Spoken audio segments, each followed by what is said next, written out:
Hello, everyone, and welcome to another episode of We Should Have Recorded That with Phil and Adam. Ad. Hello. I'm really learning my name. If nothing else, this podcast has reinforced my label, my name, Adam. Yes, that's what I'm trying to do. I'm just trying to help you connect more with that.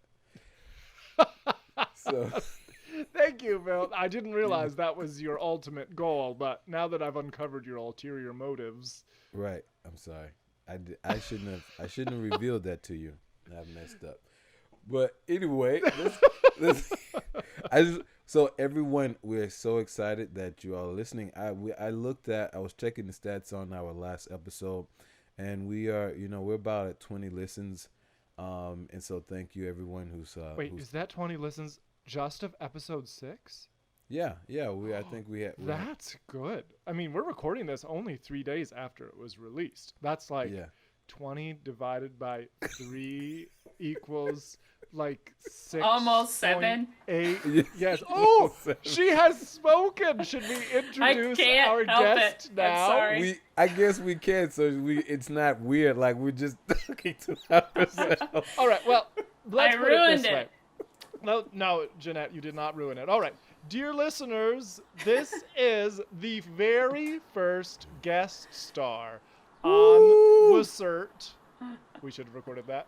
And her name is Janette LaBarre. Hi, Janette. Hello, Adam and Phil. Hey. It's really good to have you with us.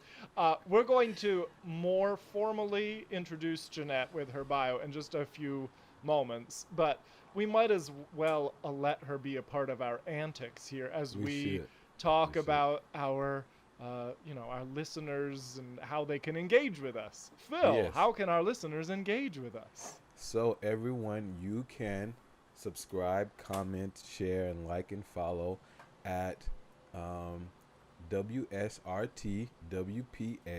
So that's basically... That's a bunch of random letters.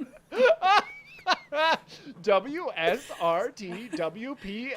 Holly, Ivy, woo, pineapple. Yeah, okay. I was trying to figure it out. So we're cert whoop. That would be. We'll cert whoop. That. Wait. So this is an acronym. This is our acronym. Should have recorded that with Phil Adam. Yes. We'll cert whoop. Okay, that's really catchy. I hope so. But the reason we have this new username, Wasert Wapa, is because we're everywhere. We're everywhere. We're on Facebook and Instagram. You can find us. You type that in, you will be able to find us on Facebook. That's right. Type it in. It will only take you 3 or 4 months to get through all the letters. You just have to think about it. We should have recorded that. With Phil Adam. Wasert Wapa. Yes. Yes, you should. And then YouTube, just type in the title and you can find us. Find us, and also on Anchor you can also go there, and it will take you to these various sites and platforms to listen. I'm glad so many people are engaging with us. Hopefully, we'll start getting some comments and people we can share those. I told my housemate this week that he has to. Condition of his lease is that he has to listen to an episode and send us a voice comment. So at least we'll get one voice comment coming up because I've coerced my tenant. Well, good. Maybe I can try that on Wendy. I don't know if it will work. Oh yeah. But I could try that on Wendy. So I hear the best marriages are built on lots of conditions. Okay. All right. I'm sure. So let's so next week today was our first interview, and we're getting off to a great start having our guests sit here and listen to us. And next week she understands though. Janette, do you understand? Absolutely, I mean, understand. She's We a have the great we sport. have the advantage that Jeanette knows both of us, so she Yes. knew to expect I completely this. understand that the first 10 minutes is going to be a total waste of my time.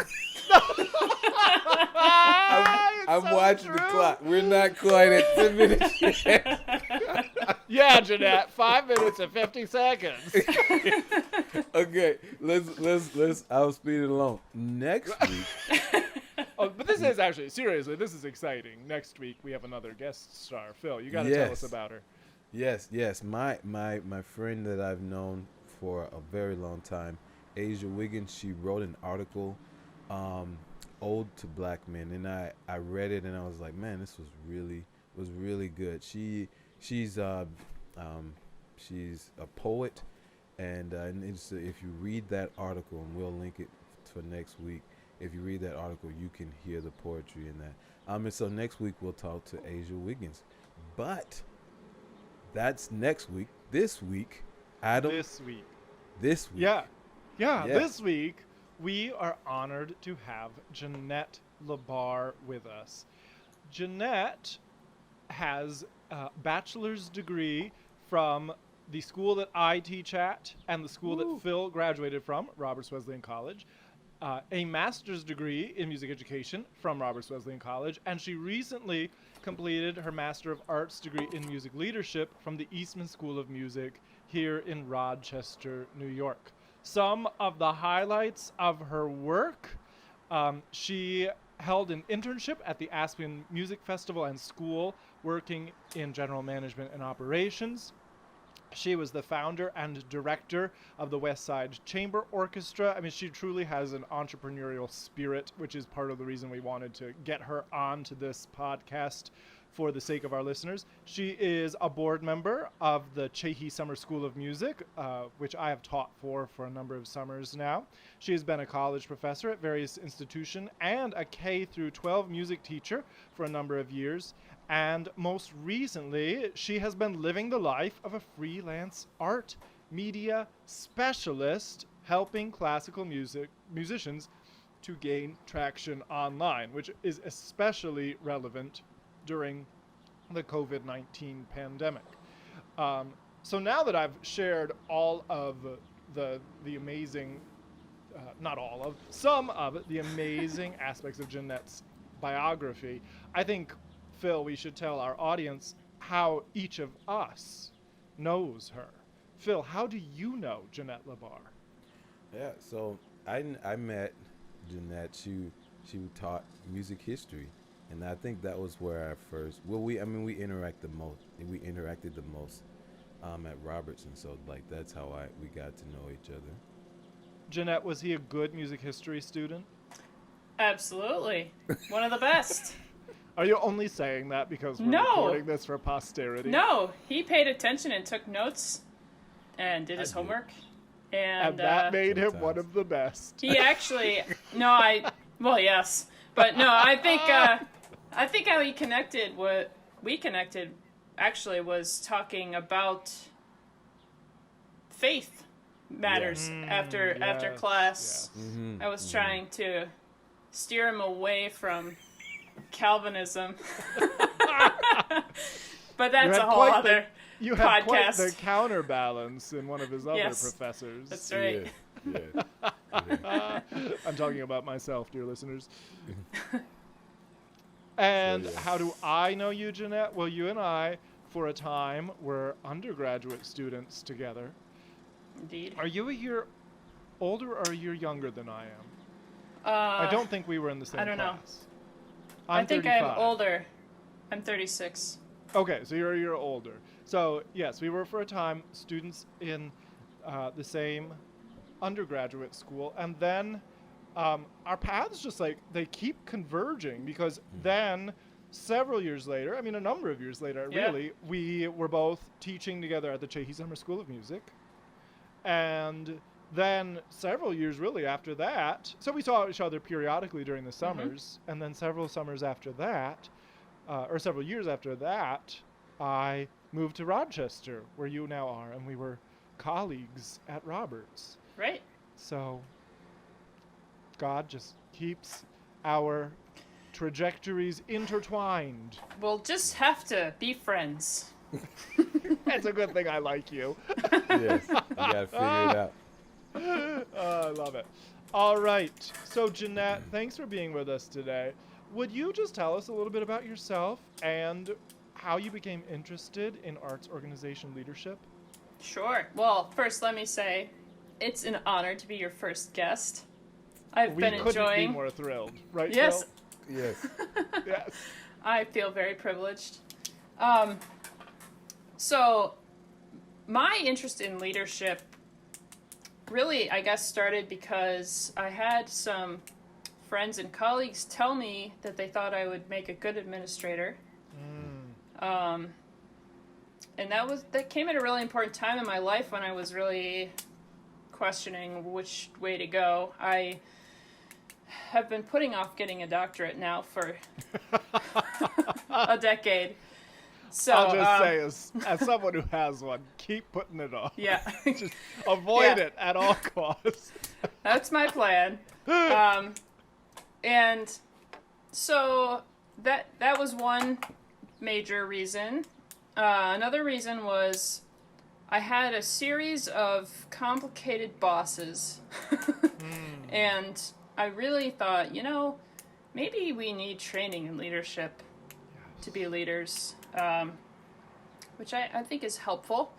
And then I think the third really major reason I went this direction was the pursuit of conducting. I love conducting. I love the repertoire of orchestral, well, all repertoire, but wind and orchestral and choral, of course. That's right. You better Obviously. like choral music. For our audience, I've got to say, and this is not just because she's here and I'm looking at her face on our Zoom call, this is because it's the truth. Janette is a really terrific conductor. Well, thank you. And actually, I want to talk a little bit about the musician as leader, but keep Sure. telling us what you're telling us. Right. So in my pursuit of learning conducting, I had a teacher, Don Schleicher, who encouraged conductors, his students, to read books on leadership. And I thought, wow, that's interesting. Wonder why he wants us to do that. And then, the more you learn about conducting, the more you realize conducting is leading, conducting is teaching, Yes. teaching is conducting, teaching is leading. Oh, And yes, thank you. yes. actually, just amen, I- because that's yeah. like we actually just finished. I'm not sure if you know this. We just finished 2 episodes on servant leadership as choral conductors and music educators, and I mean, Phil and I just couldn't agree more that a conductor is a teacher, is a leader, is a conductor, is a leader, is a teacher, is a leader, is a teacher, is a conductor. I mean, these Yes. things are inextricable from one another. Yeah. I agree. So that all led me to send an email to someone at Eastman to ask about their brand new degree. I was in the first cohort there, and I don't regret it at all. It was fantastic. Much better than getting a doctorate. Yes, although possibly more rigorous than a lot of Yes. I mean, doctoral programs. So. right. And I mean, Yeah. I saw you go through that program. It was absolutely amazing what you were doing. Maybe we can talk a little bit more about some of what was involved in your training in music leadership. But I think I want to talk, Janette, a little bit about, you mentioned that you have worked as a musician, especially in institutions, with bosses of varying leadership abilities. And what I see most times in institutional situations, you have, on the one hand, you have what public schools tend to do, and that's someone who's trained in leadership but has absolutely no idea what the musicians are doing. They do not Right. understand at all what musicians are doing. And then on the other side, you have what you typically see in higher education, and that is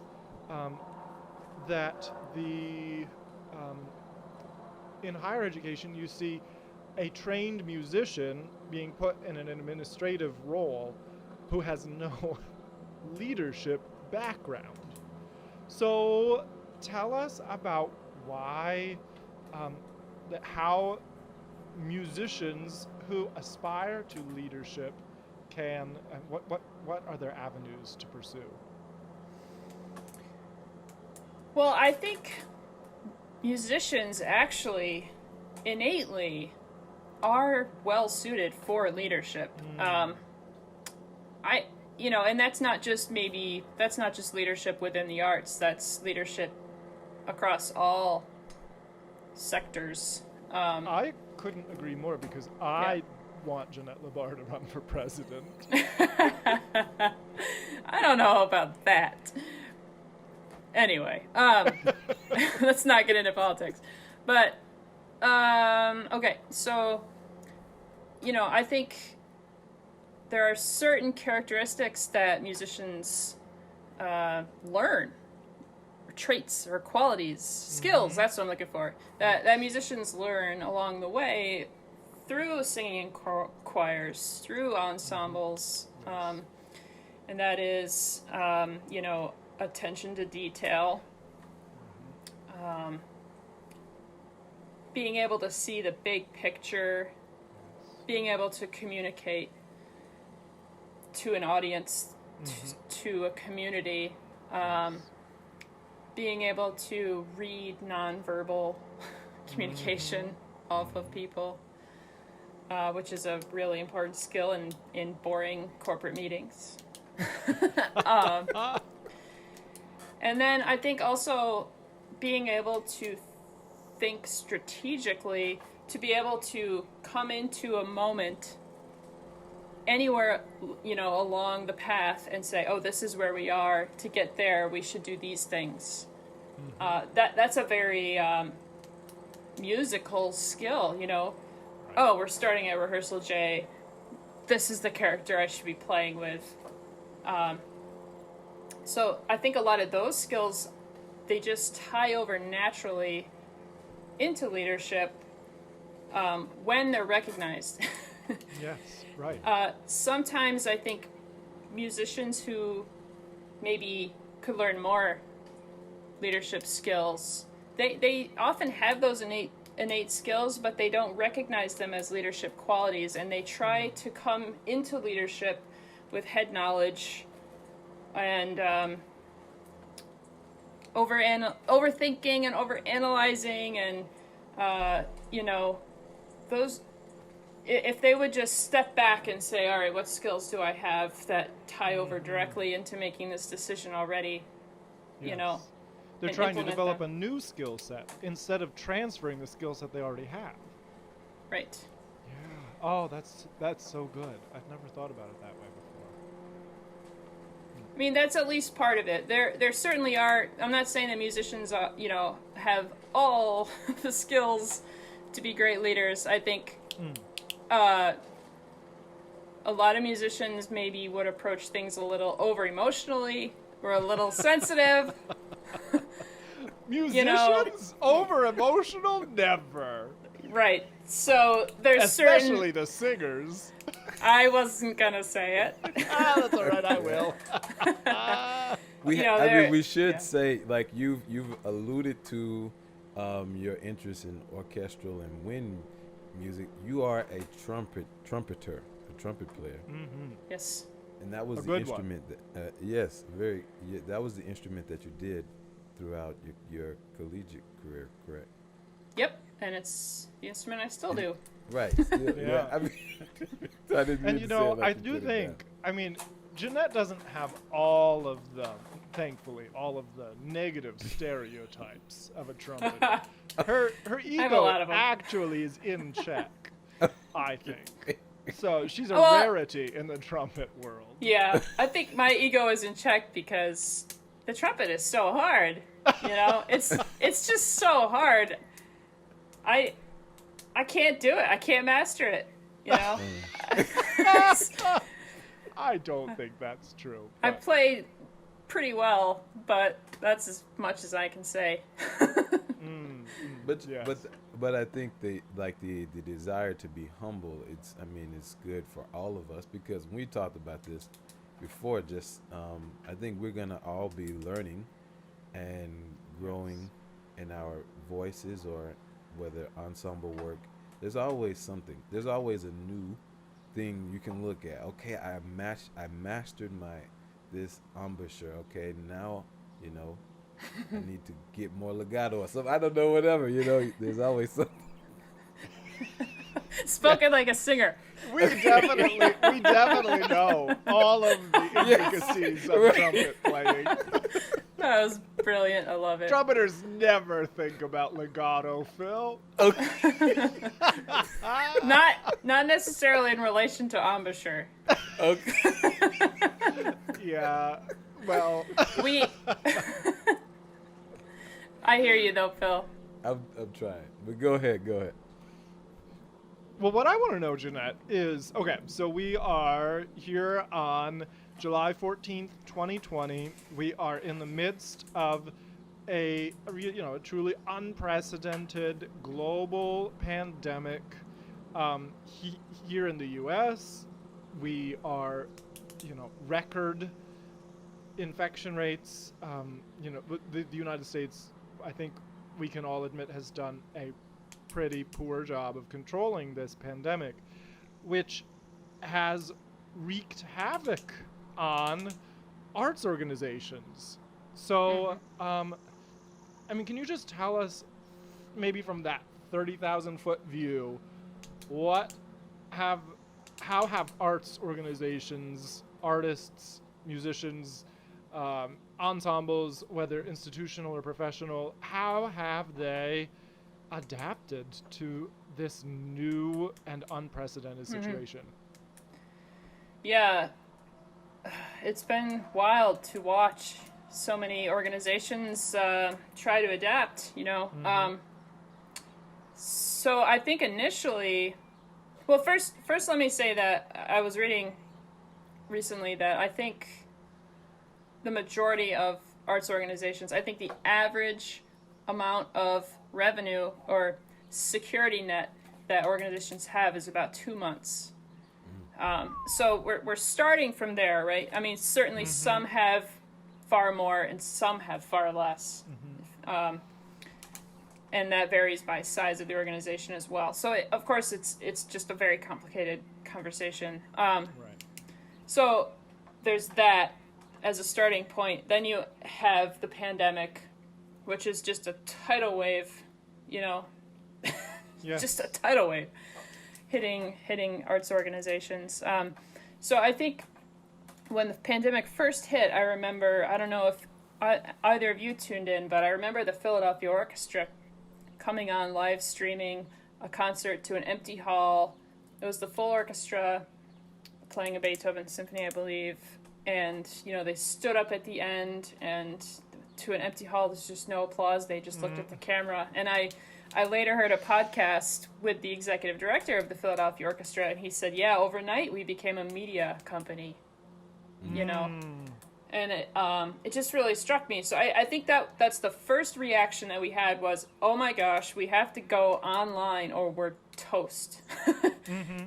So you saw a lot of arts organizations just panic and boom, move online, right? And so then they realized, oh shoot, we've had these media rights withheld. Our musicians haven't, because of the unions and things, orchestras and operas and a lot of arts organizations haven't allowed recording of concerts. So they don't necessarily have a backlog of video that they can just put out there.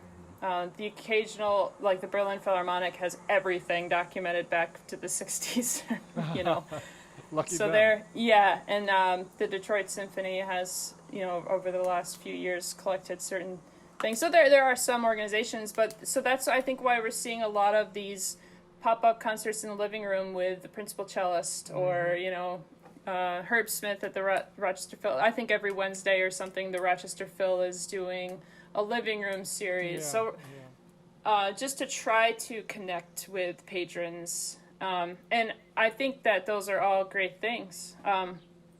The other thing I've seen is just a wait and see.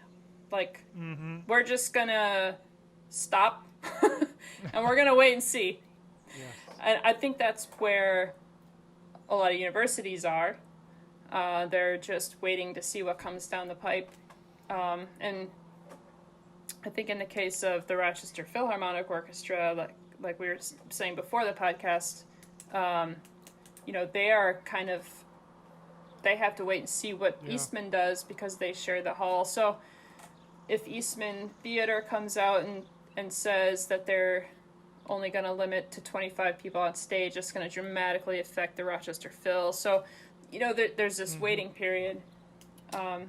Yeah. Right. Now, do you see? Okay, are you frustrated by wait and see because you feel like this is a wasted opportunity for innovation, or do you understand wait and see because the fact of the matter is that institutions and arts organizations are at the mercy of government mandates? I mean, here in New York, where we really bore the brunt of the first wave of this pandemic, we're so scared that our leaders, I think rightfully so, are very cautious about reopening things. And so if Governor Cuomo won't allow more than 25 people in a room together, well, it doesn't matter what the RPO or Eastman or the University of Rochester decides. They will have to abide by the law. Right. And I mean, it's got to be incredibly frustrating for those arts organizations. I mean, but it's also just kind of the nature of the beast, what else can be done other than wait and see? But Yes. I to your point about innovating, absolutely, I think that is crucial right now. And I would love to see organizations not innovate just online. I think a lot of organizations, their identity is tied to a building or to a facility. Yeah. Philadelphia Orchestra, they play in the Kimmel Center. Right. Lincoln Center, New York Phil, they're Carnegie Hall. So there's that aspect where it's hard, I think, for leaders to envision having an ensemble without the hall. Or so it's really an interesting time. I would love to see organizations get creative. If we're going to limit things to 25 people on stage, well, maybe we could get rid of the stage. Where can we go? What can we do? What does our community want from us? And I think the answer might lie in the mission statement. This is a phenomenal opportunity for people to go and check out their mission statements and see what is it that we do? What is it that we're trying to achieve here? How can we refocus on maybe a slightly different aspect of our mission? So this is probably something that's really hard for performing arts, especially because so much of their identity is performing for the people. But so much of what arts organizations do and have been pushing for is community, getting their voices heard in the community, aligning their voices with what the community wants. This is a great opportunity to do some of that kind of work. For educational institutions like Roberts, you have a mission statement, I believe. It's probably centered around performing and educating, I would assume. So what ways, scrap performance for right now. That word educate, I know. But I don't want to. I know. But here's the thing, if you do, if you really sit down and if you're, not just you, but you and your chorale, If you sit down and you talk about what are our weaknesses, musically, what things do we need to improve upon, what ways could we reach the community better besides just standing and singing? What are the things that my students need help with more than anything else during this time? And how can the choir meet those needs? And that's all probably hidden in your mission statement if you really go back and look at it. And the other thing that this kind of innovation does is it adds a new kind of value. And you'll get to the end of this pandemic and you'll think, hopefully, wow, we've grown so much as an ensemble. Now let's get back and sing. And then you might find that you don't want to do away with some of those amazing innovations.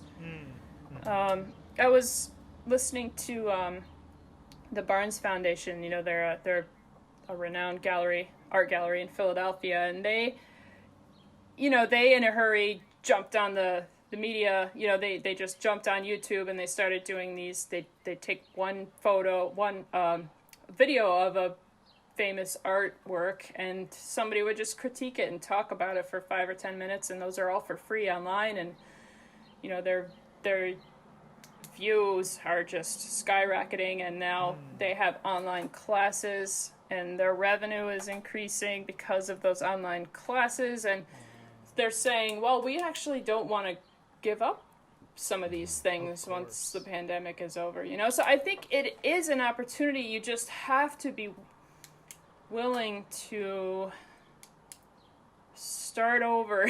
You just have to really just stop, go back to your mission statement, and get creative. And I would encourage everyone to not do it alone, but talk to other teachers, talk to your students, talk to your musicians in your ensembles, and say, what are your ideas?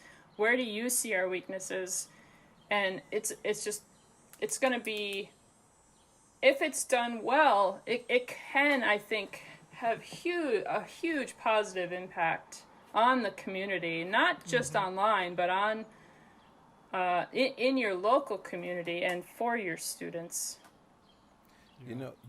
You've been going to innovation, and I think this situation, as you said, is causing us to do maybe some innovating that we we needed to do already. Yes. What do you think about that, as far as maybe there should have been an already kind of cycle of evaluating and that we should have been doing that we were not doing before. What do you think about that? Yeah, I think the corporate world is particularly good at this. If you think of Apple, Amazon, I mean, all they do is innovate, and they go, oh, I don't like this function on the Apple Watch, let's change it, Yes. Or do you remember back when Facebook, for the first time they changed the news feed? Everybody just was so upset, and now they're constantly changing things, and nobody even notices. Right. Yeah. My Facebook news feed just changed this week, and I'm like, oh, it's different, Where before, Yes. before everybody was just so like, why is this in a different place, Right. So ideally, change takes place over time, and it's done with mass amounts of communication, and it's a slow burn, and that's all important, because we don't, especially in the arts, we're so sensitive. We don't we don't want to step on toes and hurt feelings. I was speaking to a friend of mine who is active in the opera world, and she just said, yeah, the opera is on fire right now, and we're just gonna let it burn for a while. So to your point, Phil, not that she wants to see her friends and colleagues lose their jobs and all that. She wasn't being insensitive in that way, but she was saying that the things that the wrongs that the opera world has encountered she wants to see those things burn, and she wants to see innovation. She wants to, it's just a great time for that. I think, when you think about Leonard Bernstein and the educational series that he used to put on with the New York Philharmonic, there was all this debate at the time about should we go on television. It's a live performing ensemble. It's better in person. Do we really want to be on TV? I think we're, in some ways, the orchestra is facing that again. How do you be culturally relevant if you're not going where the people are, and the people are on the internet. The numbers are staggering. I mean, especially since the pandemic. I mean, they're not in the concert halls. We know that. Well, obviously, yes, but I mean the numbers. Like, if you look up the numbers for the hours of that people are sitting and watching YouTube videos, went up 25%. Wow. We're already talking billions of hours. Yes. Yes. Well, okay. So, Janette, how do organizations? Because I'm so with you, and I think we're talking we're gearing our conversation a little bit more toward professional arts organizations right now. Educational organizations are a little bit. They have their own unique challenges, right? But sure. How do the professional institutions we love, professional arts organizations we love, survive during this time? Innovate, yes, you've already said, Yep. but how do they monetize that innovation? Because, I mean, just with so many of our arts organizations are completely dependent on ticket sales. Right. And unfortunately, that is a fact. I think the stat is 60% of most orchestras' revenue comes from ticket sales. Wow. And in some instances, it's higher than that. They really rely on ticket sales. And then the other percentage is usually grants and gifts. And the other, thing besides revenue here is the gifts, where are donors going with their money right now? Maybe not to arts organizations as much. We know from the 2008 recession that actually, I was reading some study back in my degree that actually donors continued to give to the arts during the pandemic, or not during the recession. So we can maybe have some hope that they will continue to do that through the pandemic. But if I were a donor, I would be considering, should I give my money to an organization that maybe there's not so much hope this time that they'll survive, Sorry to be blunt, but I mean, it's heartbreaking. It really is heartbreaking. Yeah, and so I think along with the innovation, you're right, comes that question of how do we make money here? And I've seen a lot of the publishing companies going toward streaming. You pay a subscription, not streaming. You pay a subscription, and they will send you X number of downloads or whatever, which is good because it, we don't need as many workers, but it's bad because we don't need as many workers, and the unemployment rate goes up. It's a cycle. The economics of it all is very difficult. But if you can answer that question about revenue, Adam, you're hired. I cannot, sadly. I cannot. Yeah. I'm wondering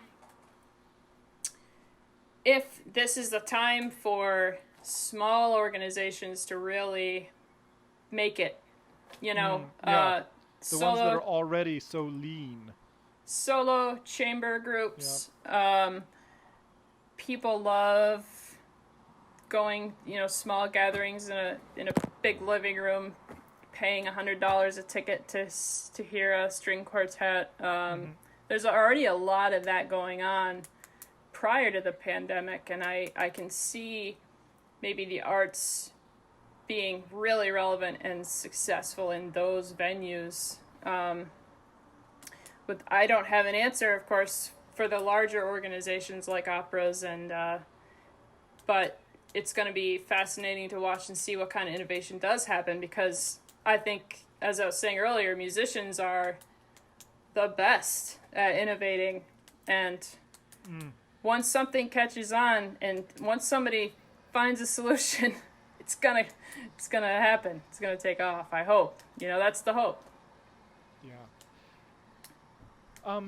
Do you have any? So this spring, when we all sheltered in place, a lot of arts organizations did just go to the wait and see model, and now with the pandemic spiking again, it looks like if they wanted to continue waiting and seeing, they're gonna be waiting a considerable amount of time. So what would be your advice for one of those organizations that basically ceased functions and now needs to pivot to this new reality? I don't know. I don't know. It's so hopeful. I think all you can do is experiment. Is there saturation in the online sphere, or do you think there was that's saturation? Where all of us need to move? No, I think there was saturation before the pandemic. Yeah. On one hand, yeah, it's totally saturated. On the other hand, Facebook ads and the price of things has dropped hugely. The price of marketing has come down significantly. I was reading something about the Minnesota Orchestra, and they've actually increased their reach through ads and things. It's all online, but that might provide a little bit of hope for the future when things get back. If they get back, then they'll have that many more people on their mailing list. So in that sense, they're innovating, they're expanding their reach, and they're thinking ahead. And I'd love to see organizations, colleges, universities doing that kind of work as well. I mean, this is a great time to recruit. If nobody's going to come this year, maybe you could get twice the number next year, and thinking along those lines is certainly one approach, but it takes thinking ahead. Yes. I liked what you said about the need for experimentation. I think this is where we musicians are at a real disadvantage, because you mentioned the corporate world, the technology world. You mentioned Facebook introducing the revamped news feed however many years ago. And the advantage of Facebook introducing the news feed is that, 12 to 18 months before they release it to the public, they're doing focus groups and beta testers, and they have all of this data to fine-tune their product prior to its release. And we as musicians, we simply don't have the resources to accomplish that even during normal times, nor do we have the hours available. The urgency of moving our business into a completely different operating model is so extreme that I think we do things without any assurance whether they'll be successful. Right, yeah. What is the return on your investment, right? Yeah, and it's scary. I mean, I'm not an arts organization leader except at my tiny little school and my tiny little church. But, even then it's scary because it's like, well, okay, I'm going to put in all of this work. I'm going to give my 100% to this thing that could so easily flop Mm-hmm. because I've never done it before. I've never seen it done before. That's a scary place to be. And my stakes are low because I'm pretty sure I'm gonna keep collecting a salary. Yeah. If my choir doesn't adapt to the online environment well, I'm pretty sure they'll keep me around until I can start doing it in person again. Mm-hmm. Yeah, I think there are some things you could do at low cost. And like I was saying before, don't do this by yourself. No, you don't have time, but you have 45 students at your disposal who can put together a survey on SurveyMonkey and for free ask your entire email list, the entire email list at Roberts, if they would tune in on a Saturday, on a Sunday afternoon for whatever. Yep. I think there are ways, there are free resources, plenty, especially with the internet, that can allow you to experiment. And part of the experimentation can come with little focus groups. You can pull together 10 people from the community and say, what did you think of this video? Find someone else who's doing it. Have them watch it. Did you like that? What would your response be if we did something like that? So yes, it is different. It's not standing in front of a choir and teaching them the solfege, Right. to a song. It's a totally different way of operating. You're right, and it is heartbreaking. And it's heartbreaking in a sense, but it's exciting in a sense too, because I think, as Phil was maybe directing us, maybe it's past time, that we actually listen to our community and we actually find out, what would you like us to sing? How can we represent you? Why aren't you coming to our Sunday afternoon concerts? What do you need to know before you come? Yeah. What questions do you have for us? I just think we are so behind in some of these things where, yes, Apple has billions of dollars to put toward those, to all that data collection, and they can just, they're spying on me right now. Right. We don't have that capability for sure, but we certainly have people and skills that we could be utilizing, and so I think in some ways this is going to force us to do those things that we should have been doing anyway. Ah. Amen. Yes. I love that. Oh. Phil, do you have any other questions for Janette? I think the one last thing, you maybe wrapped this up pretty well, but I have here like the idea of traditional versus as we look to pass the pandemic, like how do maybe, because like you were saying, you don't want to lose that connection that you've made. What are you seeing? Have people started thinking about how do we do this post pandemic? Yeah, I mean, I love orchestral repertoire. I'm someone who, I don't want to see the canon change. I love Beethoven symphonies. Yeah. Should we incorporate more voices into that? Absolutely. I don't want to see a performance of Beethoven 7 or Mahler 5 with 25 people. I want to see the full orchestra. Yes. And it would just break my heart to not have that. So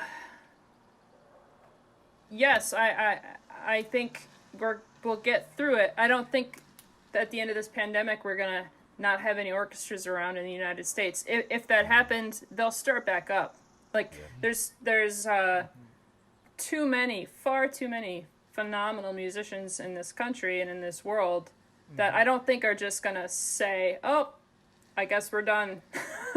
Right. They're resilient. We are resilient, and again, if you can take the long view, say this pandemic lasts 5 years and every orchestra shuts down. Yes, it's a crying shame.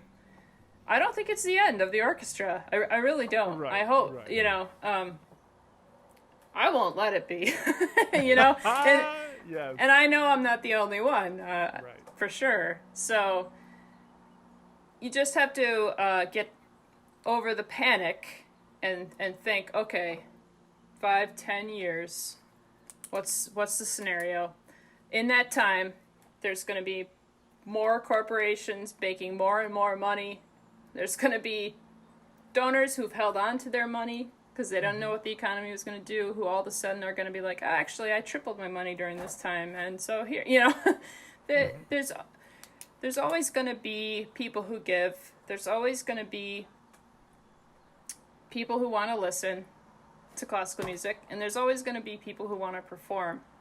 So it's just a matter of making it happen.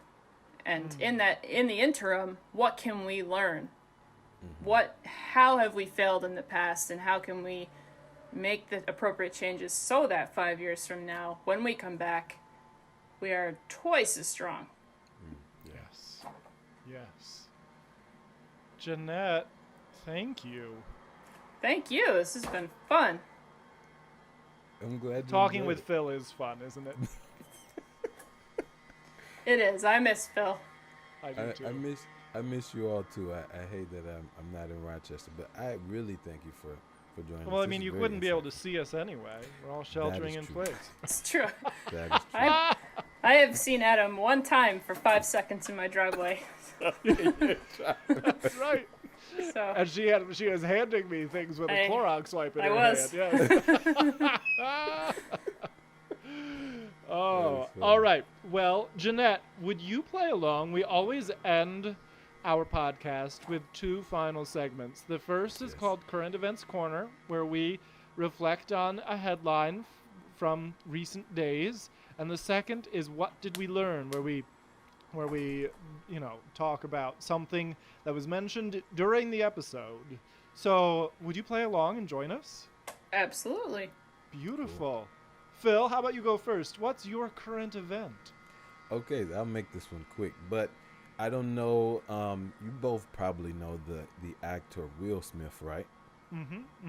And he's married to Jada Smith. I don't know. Jada Pinkett Smith is her full name.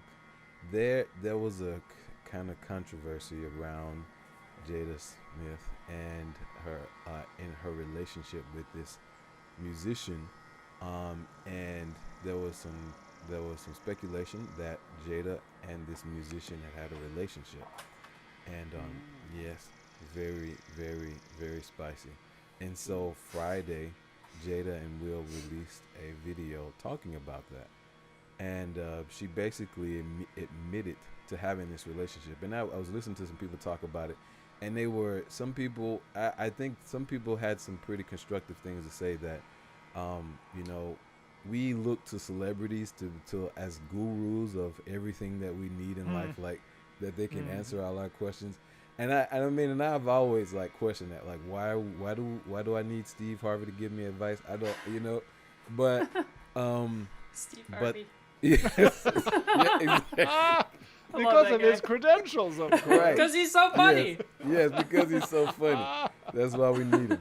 But I think that was one thing that I thought was brought up, and you should be asking that question. But also for me, as a Christian, just the messiness of relationships, not just marriages, but of any relationship sometimes, and working through that, and the grace to do that is so important. Like giving each other grace, and it's not easy. It's not something fun. I don't want to go through that as a married person. I would not want. I don't want to put my wife through that. And so I think it's hard, but seeing them talk about it, and they probably didn't talk about it perfectly. That was some other things people were saying, that she never said she was in a relationship or that she cheated. She called it an entanglement, and I'm like, yeah, that's kind of a euphemism, but but she was Sounds like a talking cop about- out. Yeah. So that sounds like. Yeah. So that's probably still brewing a little bit around the internet. So Wow. yeah. Good reflections, Phil. How about you, Janette? I saw that. Okay, I'll pick one. Apparently, the Rochester International Airport might be naming the airport after Frederick Douglass. I heard about that. Yes. What do you think about this? Are you in favor? Sure. Yeah, I think it's great. I think it's, especially, I don't know if you all heard that, I'm sure Adam did, but Phil, I don't know if you heard that somebody dumped the got rid of the Frederick Douglass statue in Rochester. Yeah, I'm one not of them, entirely, right. Yeah, I'm not entirely sure what happened to it, but, so I think this is a nice response to that. Right. Yeah. And for our non-Rochesterian listeners, Right. Rochester was the home of Frederick Douglass, Yes. Right. who I hear is getting more and more recognition these days. Yes. As he should. I mean, well deserved. Totally. Yeah. So yeah, I think it's great. Well, good. Not I having live thought very- through it, I haven't Yes. spent hours thinking about it, but Right. No, I'm generally Yeah. in favor of it too. In fact, a Yeah. pilot friend of mine sent me a link about that petition, and I'm totally on board. I live very close to the airport, as you both know, and I'd love to live next to the Frederick Douglass. International International. Airport of Rochester. I think if they do It's change hard the for you to name say of the that. airport, though, they're going to have to. They named it the Greater Rochester International Airport when it actually did have international flights. Right. But now that it is not, if they did change the name, do you think they'd have to do truth in advertising and make it the Frederick Douglass Regional Airport? Probably. Or just Frederick Douglass Airport?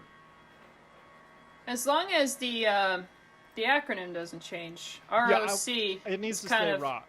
I agree. so much of what the city is about is ROC. I mean, Yeah. Right. Yeah. yeah. Yes, absolutely. All right. Well, my current event is also travel related somewhat, and that is just today it was announced that the Canadian border would remain closed through August 21st. And that reminded me of a headline that I'd seen earlier this week, which, the United States, we as American citizens, we're very fortunate to have a very powerful passport, right? We have visa-free travel to over 180 nations worldwide. And there are a few passports that are more powerful than the American, like the Japanese and the South Korean. They're just better at making friends than we are. But the American passport is like a ticket to the world, really, except not now during this pandemic, No. where our passport now ranks with a passport from Uruguay. We now have access to the same number of countries as citizens of Uruguay, Wow. Yeah. which I don't need to remind anyone is a third world country. So way to go, America! Proud of you.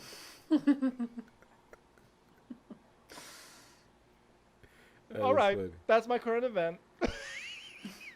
Yeah. Phil. Oh, I'm Yes. sorry. Go ahead, Phil. Go ahead. No. We can Oh, I keep- was just we going to can keep ask, going. to move us along, Yeah. so we we'll don't keep waste going. anyone's time. What did you learn this week? So the thing that I learned from Janette is to look at your current skill set and ask, do you have the skills already? Start there. So that was a great little tidbit. Yes. Thank you for that, Janette. What I learned from you, Janette, is to see our present circumstances as an opportunity. I don't think I'm unusual in this, but I have just grieved so much over the past few months, all of the sacrifices we've had to make, that I probably have failed to see some of the opportunities for innovations, not only that will get us through this pandemic, but innovations that will make us better at what we do post-pandemic, the innovations that will stick. So thank you for challenging me to think about those things. You're welcome. Janette, did you learn anything this week? Oh, Over the past hour? I learned that this is my very first podcast. Woohoo! And Glad you enjoyed it. this was fun for me, yeah. Yeah. No, I'm very glad you enjoyed the experience. I will speak for myself. I enjoyed having you as our very first interview. Been honored. It was an honor. Yes. How Yes. about you, Phil? Did you have a good time? Yes, I definitely enjoyed it. Glad you were our first interview. Very informative and a Yes. friend. And that's my dog in the background. Someone's delivering mail, probably. Anyway, Phil, Janette, anything else for the good of the order? No. I would say everyone check us out. Find us. If you have a comment, please send it. And if it is towards Janette, we'll forward it to her. And Yep. Yeah. Absolutely. All right. Well, then with that, I'll say, be quiet. Anyway, I will say, bye for now.